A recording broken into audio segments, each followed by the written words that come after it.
प्यारे विद्यार्थियों, क्या आपने कभी सोचा है कि एक माँ अपने बेटे को इतना महान कैसे बना सकती है कि वह देश के लिए अपना जीवन ही न्यौछावर कर दे?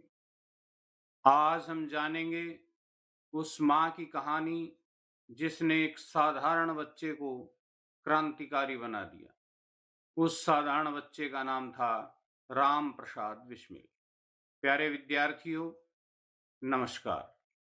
और आप देख रहे हैं आपका अपना चैनल वीके हिंदी संस्कृत गुरुकुल और मैं हूं आपका शिक्षक विनोद कुमार वेदालंकार।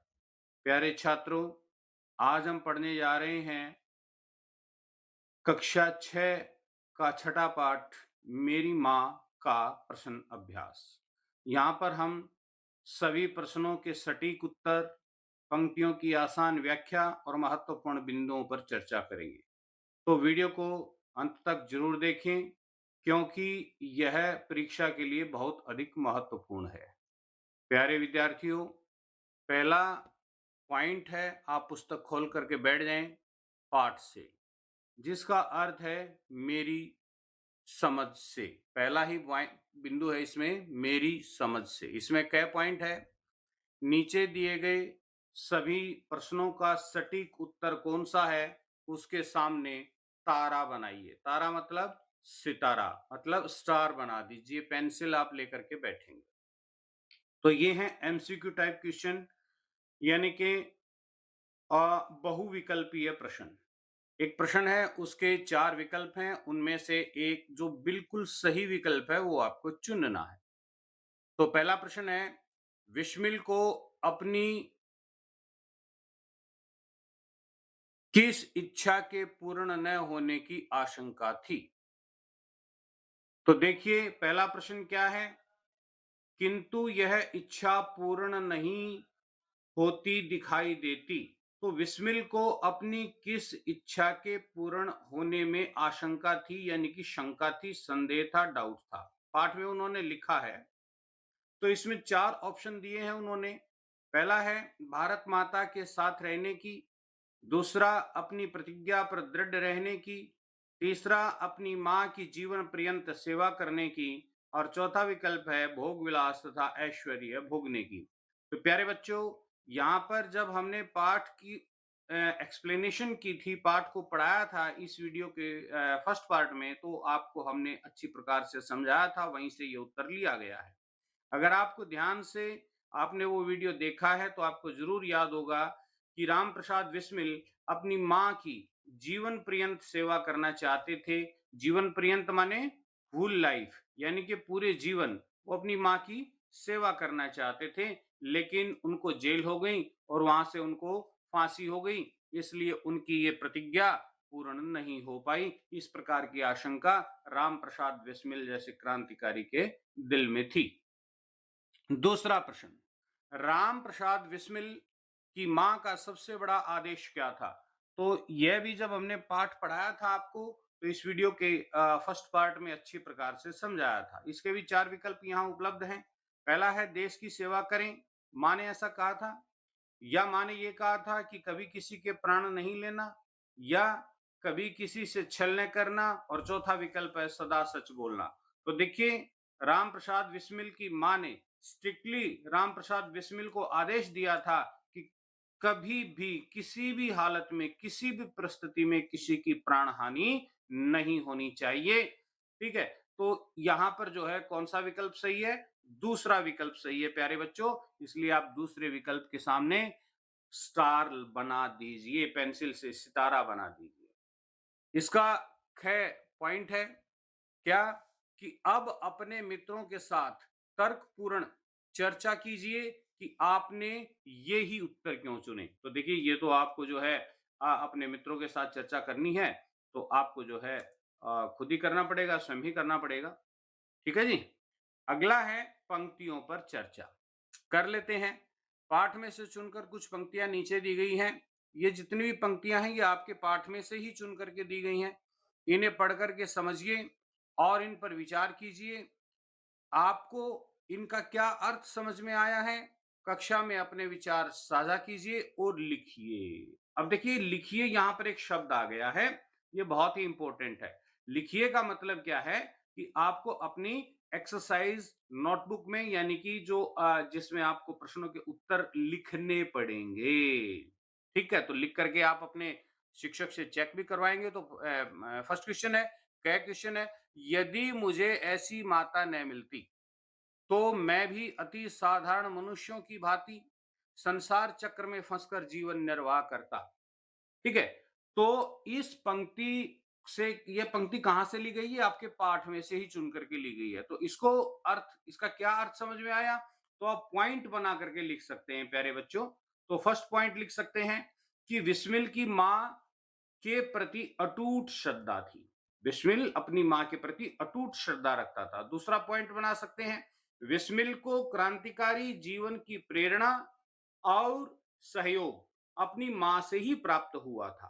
तीसरा पॉइंट बना सकते हैं, बिस्मिल ने स्वयं को देश की स्वतंत्रता के लिए पूर्णतया समर्पित कर दिया था। किसके प्रेरित करने पर, मां के प्रेरित करने पर। तो इस प्रकार से आप जो है 3 पॉइंट बना करके इसका उत्तर लिख सकते हैं। ठीक है जी, आगे चलते हैं। इसमें ख प्रश्न है, उनके इस आदेश की पूर्ति करने के लिए मुझे मजबूरन 2-1 बार अपनी प्रतिज्ञा भंग भी करनी पड़ी। कौन सा आदेश दिया था माँ ने? माँ ने आदेश दिया था कि किसी भी परिस्थिति में किसी की भी कभी भी प्राण हानि नहीं होनी चाहिए। ठीक है जी, तो यह आदेश माने दिया था। ये पंक्ति भी हमने पाठ से ही ली है यहां पर। तो इससे हमने क्या समझा कि माता जी ने सबसे बड़ा आदेश विस्मिल को दिया था। ये भी पॉइंट बना करके आप उत्तर लिखेंगे, तो फर्स्ट पॉइंट मैं बता रहा हूं, आप लिख लें।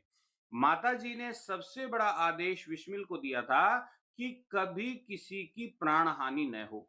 माता ने शिक्षा दी थी कि शत्रु को भी प्राणदंड न मिले। ठीक है जी, अगला पॉइंट आप बना सकते हैं, विस्मिल ने कुछ लोगों को प्राणदंड देने की प्रतिज्ञा ली थी, किंतु मां ने तो ऐसा वादा लिया था कि प्राण दंड के रूप में बदला नहीं लेना, लेकिन 2-1 बार विस्मिल को वो प्रतिज्ञा जो है क्या करनी पड़ी, तोड़नी पड़ी। ठीक है जी, क्यों? क्योंकि वो तो युद्ध लड़ रहे थे, अंग्रेजों से लड़ाई लड़ रहे थे, स्वतंत्रता की लड़ाई लड़ रहे थे। तो इसलिए जो है उन प्रतिज्ञाओं का, इस प्रकार की प्रतिज्ञाओं का उनके लिए कोई मेल, कोई मोल नहीं रह गया था। ठीक है जी, आगे चलते हैं प्यारे बच्चों। मिलकर करें मिलान। आओ बच्चों, सब मिलकर के मिलान करते हैं। तो क्या है इस बिंदु के अंदर, पढ़ लेते हैं।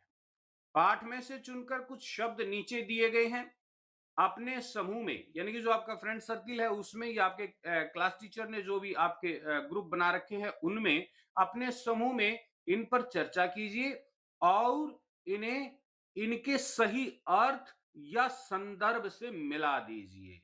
इसके लिए आप शब्दकोश, इंटरनेट, पुस्तकालय या अपने अभिभावकों की, शिक्षकों की मदद ले सकते हैं। तो यहाँ पर एक शिक्षक होने के नाते हम आपकी मदद करने के लिए तैयार बैठे हैं। तो आप पेंसिल निकालिए और हम आपको मिलान करवा देते हैं। तो इसमें 2 कॉलम है। पहला कॉलम है जिसमें शब्द हैं, दूसरा कॉलम है अर्थ या संदर्भ। ठीक है जी, 4-4 पॉइंट है दोनों कॉलम्स में। तो हम मिलान कर लेते हैं। पहला है देवनागरी। अब देवनागरी को आप किससे मिलाएंगे भाई? तो जो चौथा पॉइंट है अर्थ या संदर्भ में, फोर्थ पॉइंट, उससे आप इसको मिला देंगे। देवनागरी का मतलब है भारत की एक भाषा लिपि जिसमें हिंदी, संस्कृत और दक्षिण भारत की अनेकों मराठी आदि भाषाएं लिखी जाती हैं। तो फर्स्ट पॉइंट को फोर्थ से मिला देंगे। अगला है आर्य समाज। ठीक है जी, तो यहां पर जो दूसरा पॉइंट है वो बहुत, सॉरी, तीसरा पॉइंट है वो इससे आपको मिलाना है। दूसरा पॉइंट है आर्य समाज, इसको थर्ड पॉइंट से मिलाना है। आर्य समाज को तीसरे बिंदु से, यानी कि महर्षि दयानंद द्वारा स्थापित एक संस्था। थर्ड पॉइंट है इसमें शब्द है मेजिनी, इसको किससे मिलाएंगे? सेकंड पॉइंट से। सेकंड पॉइंट क्या है कि इटली के गुप्त राष्ट्रवादी दल का सेनापति, इटली का मसीहा कहा जाता है, इटली का भगवान कहा जाता है। इटली के लोग मेजिनी को अपना भगवान मानते हैं, जिसने लोगों को एकता के सूत्र में बांधा। ठीक है जी, चौथा शब्द है गोविंद सिंह, इसको फर्स्ट पॉइंट से मिला देंगे। सिखों के 10वें और अंतिम गुरु थे, उन्होंने खालसा पंथ की स्थापना की थी प्यारे बच्चों। ठीक है, तो ये बहुत ही महत्वपूर्ण बिंदु है। ठीक है, तो आप इस प्रकार से इनको मिलान कर देंगे। अगला है सोच विचार के लिए, अगला बिंदु है सोच विचार के लिए। चलो जी, इस पर सोच विचार कर लेते हैं। ठीक है, ये आपकी मानसिक शक्ति को बढ़ाने के लिए है, आपकी सोचने समझने की क्षमता को बढ़ाने के लिए। पाठ को एक बार फिर से पढ़िए और दिए गए प्रश्नों के बारे में पता लगाकर अपनी लेखन पुस्तिका में लिखिए। अब देखिए, यहां पर भी लेखन पुस्तिका में लिखिए का आदेश दिया गया है। इसका मतलब क्या है कि एक्सरसाइज नोटबुक में आपको इनके आंसर लिखने हैं। तो पहला प्रश्न है, बिस्मिल की माताजी जब ब्याह कर आई तो उनकी आयु काफी कम थी। ये एक पंक्ति दी गई है। अब क पॉइंट है, फिर भी उन्होंने स्वयं को अपने परिवार के अनुकूल कैसे ढाला। अब पहला प्रश्न इस पंक्ति में से बन गया है, इसका उत्तर पहले लिख लेते हैं, फिर ख प्रश्न पर चर्चा करेंगे। तो क का उत्तर हम पहले लिखने बैठते हैं। विस्मिल की मां 11 वर्ष की उम्र में ही विस्मिल की मां का विवाह हो गया था और वो अपनी ससुराल आ गई थी। ठीक है जी, तो जब वो अपनी ससुराल आई तो उनको घर गृहस्थी का कुछ भी ज्ञान नहीं था, उनको कोई भी कामकाज करना नहीं आता था। लेकिन उन्होंने लगन से जल्दी ही अपनी सास से या घर की दूसरी महिलाओं से उस गृह कार्य को सीख लिया और परिवार के कामकाज को कुशलता पूर्वक करने लगी। तो विस्मिल के जन्म के 5 या 7 वर्ष के बाद, क्योंकि वो अनपढ़ थी, बेपढ़ी लिखी थी, तो 5-7 साल का जब बिस्मिल हो गया था, तब बिस्मिल की मां ने हिंदी पढ़ना और लिखना सीख लिया था। आगे चलकर बिस्मिल और उनकी बहनों को भी किसने पढ़ाया? उनकी मां ने ही पढ़ाया। ठीक है, अच्छा जी, इस प्रकार से आप इसका उत्तर लिख सकते हैं। ख प्रश्न इसी पंक्ति से क्या बनता है? उन्होंने अपनी इच्छा शक्ति के बल पर स्वयं को कैसे शिक्षित किया? तो ठीक है प्यारे बच्चों, इसका उत्तर भी देख लेते हैं। माता जी की इच्छा शक्ति, यानी कि विस्मिल की माता जी की इच्छा शक्ति बहुत ही दृढ़ इच्छा शक्ति थी।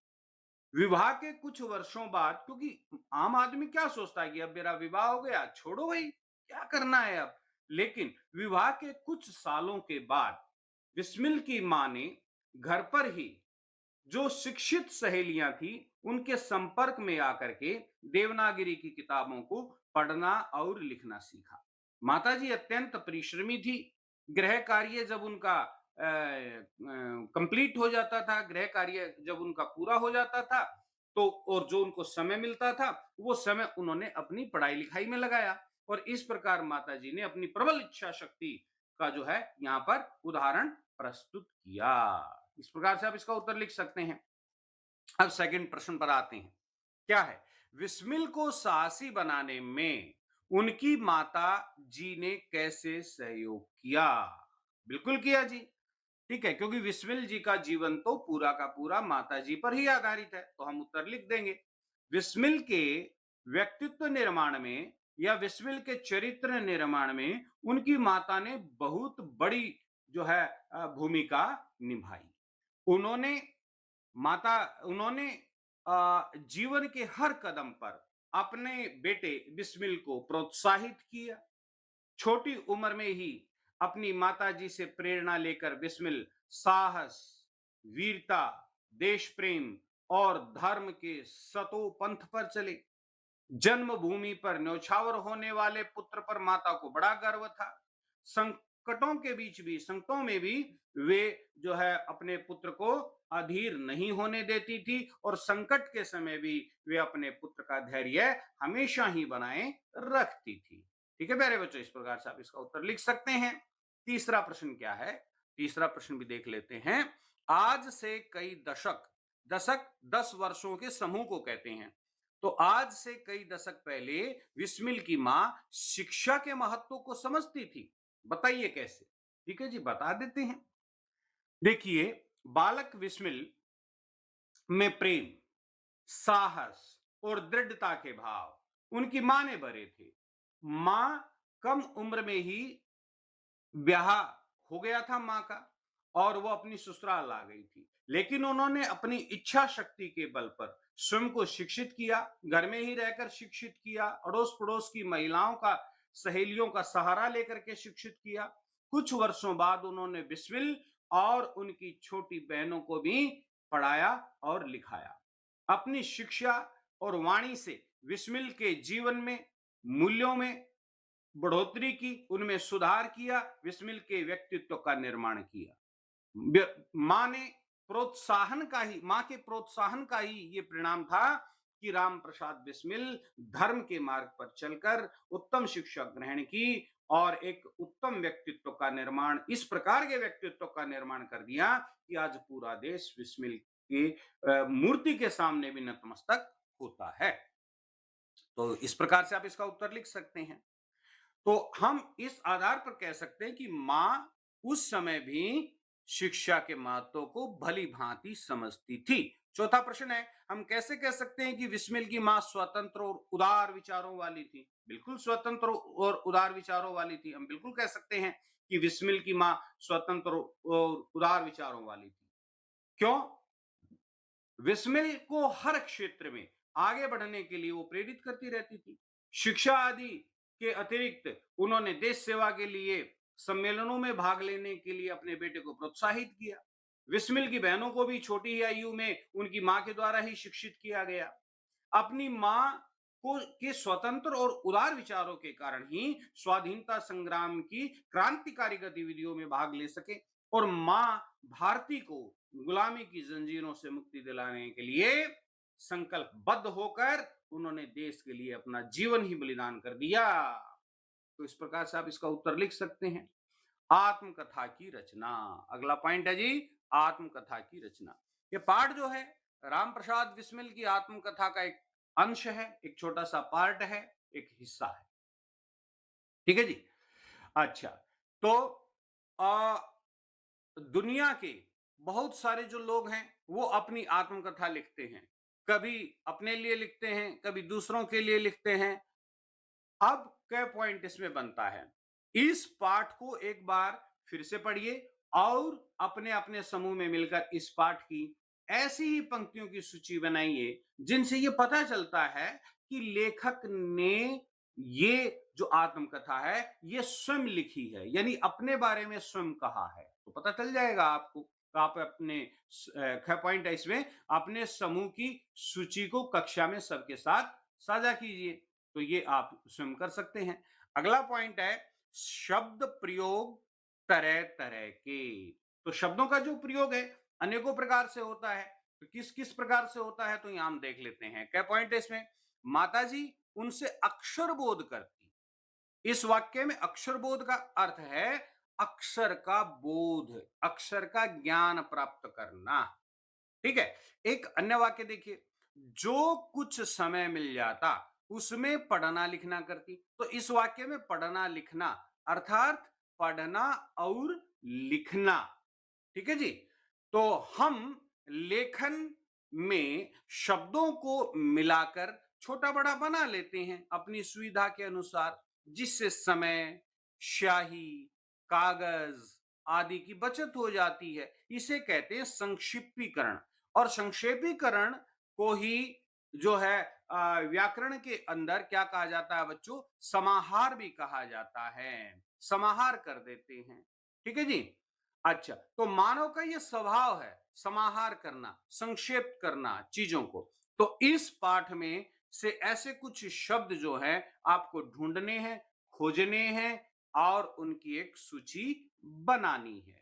ठीक है जी। तो क्या बना लेंगे? बिल्कुल बना लेंगे। तो देखिए, चलते हैं जी, इसका उत्तर देख लेते हैं। बहुत सारे शब्द आपको मिल जाएंगे, जैसे डांट फटकार, पाठ में से ढूंढ करके आप लिख सकते हैं। दूसरा है काम काज, ये भी आपके पाठ में ही है। उठना बैठना, अंदर बाहर, देश सेवा, पालन पोषण। ठीक है जी। इस प्रकार से आप जो है इन शब्दों को छांट करके लिख सकते हैं। अगला पॉइंट है पाठ से आगे। तो पाठ से आगे में आपकी बात है, तो आपने इस पाठ को पढ़ा, अच्छे प्रकार से समझा और आपने क्या समझा? तो अब आपकी व्यक्तित्व का निर्माण कैसे हुआ? आपके संकल्प का निर्माण कैसे हुआ? आपके जीवन में किन मूल्यों का प्रत्यारोपण हुआ? ये देखने की कोशिश इस भाग के माध्यम से करते हैं। तो क्या पॉइंट है? राम प्रसाद बिस्मिल के मित्रों के नाम खोजिए और स्वतंत्रता आंदोलन में उनकी भागीदारी पर कक्षा में चर्चा कीजिए। ठीक है। सेकंड पॉइंट है इसमें, नीचे लिखे बिंदुओं के आधार को आधार बनाते हुए अपनी मां या अपने अभिभावक से बातचीत कीजिए और उनके बारे में गहराई से जानिए, अपने शिक्षक के बारे में गहराई से जानने की कोशिश कीजिए, अपनी माँ के बारे में गहराई से जानने की कोशिश कीजिए कि उनका प्रिय रंग क्या है, उनका भोज्य पदार्थ क्या है, उनको खाने में कौन सी चीज अच्छी लगती है, उनका फेवरेट सॉन्ग कौन सा है, उनका प्रिय गीत कौन सा है, बचपन की उनकी यादें क्या क्या हैं, उनके प्रिय स्थान कौन कौन से हैं, ठीक है, उनके प्रिय शिक्षक कौन कौन से हैं। तो इस प्रकार से जो है आप उनको जानने की कोशिश कीजिए, यानी अपनी माँ को और अपने शिक्षकों को। ठीक है जी। तो उदाहरण के तौर पर यहां दे रखा है कि आपका जन्म कहाँ हुआ था, इस प्रकार से आप पूछ सकते हैं अपनी माँ से या अपने शिक्षकों से। आपकी प्रिय पुस्तक कौन सी है, ठीक है, आपका सबसे प्रिय जो है क्रांतिकारी नेता कौन है, आपका जीवन का आदर्श कौन है, आपकी सबसे प्रिय पुस्तक कौन कौन सी है। ठीक है, तो इस प्रकार से आप पूछ सकते हैं। तो अब है पुस्तकालय या इंटरनेट से। तो आज पुस्तकालय आप जाते ही हैं, प्रत्येक स्कूल के अंदर पुस्तकालय होता है, लाइब्रेरी होती है, उसमें राम प्रसाद बिस्मिल की आत्मकथा आपको जरूर मिलेगी। नहीं होगी तो आप अपने लाइब्रेरियन को कह करके मंगवा सकते हैं। तो उनकी आत्मकथा को खोजना है और उसको पढ़ना है। देशभक्तों से संबंधित और बहुत सारी पुस्तकें आपको आपकी पुस्तकालय में मिल जाएंगी। तो उनके पत्र, आत्मकथा, जीवनी आदि पढ़िए और अपने मित्रों के साथ साझा कीजिए, अपने मित्रों के साथ डिस्कस कीजिए, अपने घर पर बैठ करके डिस्कस कीजिए, उनके ऊपर चर्चा कीजिए। ठीक है जी। तो ये आपको काम करना है। अब है जी शब्दों की बात। आप अपनी माँ को क्या कह करके संबोधित करते हैं? आजकल तो बच्चे मम्मी कह करके संबोधित करते हैं। क्या अपनी माँ को माँ कह करके संबोधित करते हैं या माता जी कह करके संबोधित करते हैं? तो ये आप कमेंट में लिख सकते हैं। अन्य भाषाओं में माँ के लिए प्रयुक्त संबोधन और माँ के लिए शब्द ढूंढिए। दूसरी भाषाओं में, भारत में ही अनेकों भाषाएं हैं, अनेकों भाषाओं में माँ के लिए अलग अलग संबोधन है, तो वो आपको खोजना है और उनकी एक सूची बनानी है। ठीक है जी। क्या उनमें कुछ समानता आपको दिखाई देती है? यदि समानता दिखाई देती है तो क्या समानता दिखाई देती है, ये भी आपको लिखना है। ये स्वयं करने के लिए है, ये आपका प्रोजेक्ट वर्क है, आप इसको अच्छे प्रकार से करेंगे। आगे प्यारे बच्चों, अगला बिंदु है आज की पहेली। यहां दी गई वर्ग पहेली है और वर्ग पहेली में पाठ से 12 विशेषण दिए गए हैं। विशेषण क्या होते हैं? जो किसी संज्ञा या सर्वनाम की विशेषता बताते हैं। उन्हें छांटकर पाठ से रेखांकित कीजिए। ठीक है जी, हम कर देंगे। तो इस वर्ग पहेली में कौन कौन से वर्ग विशेषण दे रखे हैं, हम आपको बताने की पूरी कोशिश करेंगे। देखिए, पहला क्या है? मंगलमयी। मंगलमयी, तो मंगलमयी आप लिख सकते हैं, मंगलमयी। ठीक है जी। अगला पॉइंट क्या है इसमें? अगला पॉइंट इसमें बनेगा प्रत्येक। तो प्रत्येक आप लिख सकते हैं, प्रत्येक। प्रत्येक शब्द बन गया है। ठीक है जी। प्रत्येक के ठीक सामने ही बन जाएगा छोटी। छोटी। ठीक है जी। हैं? और शब्द बनेंगे, छोटी के नीचे ही आपको एक और शब्द दिखाई दे रहा होगा, खूब। खूब। ठीक है जी। खूब के ठीक नीचे ही आपको एक शब्द और दिखाई दे रहा होगा, क्या? अंतिम पंक्ति में, स्वाधीन। स्वाधीन। तो इस प्रकार से आप लिख सकते हैं। ठीक है। और अगला पॉइंट फिर से हम बना सकते हैं इसमें, स्वाधीन के बाद क्या? देखिए, प्रत्येक हो गया और प्रत्येक के आगे आपको जो मंगलमयी है, मंगलमयी का जो मैं है, अगर नीचे की तरफ आएंगे तो शब्द बन जाएगा मनोहर। बहुत ही प्यारा शब्द है, मनोहर, दिखाई दे रहा मनोहर? ठीक है जी। और मनोहर के नीचे ही बन जाएगा साधारण, साधारण, ठीक है जी। साधारण। और साधारण के नीचे ही एक शब्द मुझे और दिखाई दे रहा है सेकंड लास्ट पंक्ति में, दुख भरी, दुख भरई, दुख भरी, ठीक है जी। तो इस प्रकार से आपको दिखाई दे रहे होंगे। और भी शब्द इसमें मिल जाएंगे प्यारे बच्चों, देख लेते हैं। और भी शब्द मुझे दिखाई दे रहे हैं। लेफ्ट हैंड साइड में मुझे एक शब्द और दिखाई दे रहा है, धार्मिक, धार्मिक शब्द बन रहा है, ठीक है जी। धार्मिक के ठीक नीचे ही एक शब्द और बन रहा है, महान, अंतिम लाइन में, महान, ठीक है जी। मुझे एक शब्द और भी दिखाई दे रहा है तीसरी लाइन में, ऊपर से तीसरी लाइन काउंट करेंगे सेकंड कॉलम से, 11, 11, आपको भी दिखाई दे गया होगा, बिल्कुल ठीक है। तो इस प्रकार से ये पूरे के पूरे जो विशेषण हैं आपके कंप्लीट हो जाते हैं। कौन कौन से बनेंगे एक बार मैं रिपीट कर देता हूं, मंगलमयी, प्रत्येक, मनोहारी, सॉरी मनोहर, छोटी, खूब, साधारण, और हाँ एक और भी बन रहा है राइट हैंड साइड, बिल्कुल थर्ड लाइन में, बड़ा, थर्ड और चौथे कॉलम में आप मिला देंगे तो बड़ा एक शब्द बन जाएगा, बड़ा। नीचे स्वाधीन, महान, दुख भरी, लेफ्ट हैंड साइड, धार्मिक, ठीक है, बीच में 11 है, साधारण, और ऊपर से सेकंड लाइन में प्रत्येक। इस प्रकार से आपकी वर्ग पहेली कंप्लीट हो जाती है। आगे है झरोखे से। यहां पर एक कविता दे रखी है, मैंने आपको पहले ही बताया था प्यारे बच्चों कि राम प्रसाद बिस्मिल जी एक बहुत ही जाने माने शायर थे, जाने माने शायर, शायर मतलब एक कवि, उर्दू में शायर कवि को कहते हैं। तो वो लिखते थे, तो उन्होंने मातृभूमि के बारे में एक छोटी सी कविता लिखी है, यह हम पढ़ लेते हैं। इस कविता को आपको याद करना चाहिए और याद करके अपनी स्कूल की असेंबली में सुनाना चाहिए।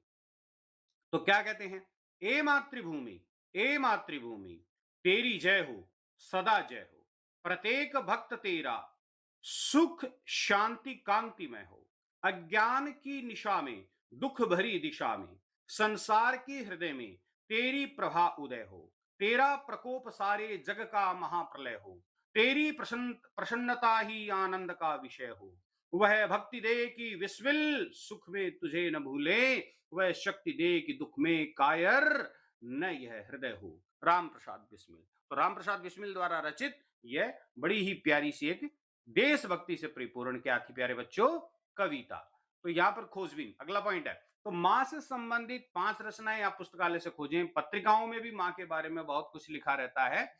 पाठ के आधार पर जो है गतिविधियां आप कर सकते हैं। ये आपका प्रोजेक्ट वर्क है। छात्र छात्राएं आपस में मिलकर अपने शिक्षकों की सहायता से जो है क्या करें, मां के संदर्भ में या देशभक्ति के संदर्भ में आप कोई भी परियोजना कार्य कंप्लीट कर सकते हैं। प्यारे बच्चों, अगर आपको यह वीडियो समझ में आया, अच्छा लगा, इसे लाइक करें, शेयर करें, चैनल को सब्सक्राइब करें और कमेंट में मेरी मां सबसे महान है इस प्रकार से आप जरूर से भी जरूर लिखें। याद रखिए प्यारे विद्यार्थियों, एक महान राष्ट्र का निर्माण एक महान माता से ही संभव होता है। तो आज की क्या शिक्षा है, मां केवल जन्म ही नहीं देती बल्कि जीवन को सही मार्ग दिखाती है। तो प्यारे विद्यार्थियों, मिलते हैं अगले वीडियो में, तब तक पढ़ते रहिए, आगे बढ़ते रहिए। शुभ आशीर्वाद। आपने यहां तक वीडियो देखा इसके लिए आपका बहुत बहुत धन्यवाद।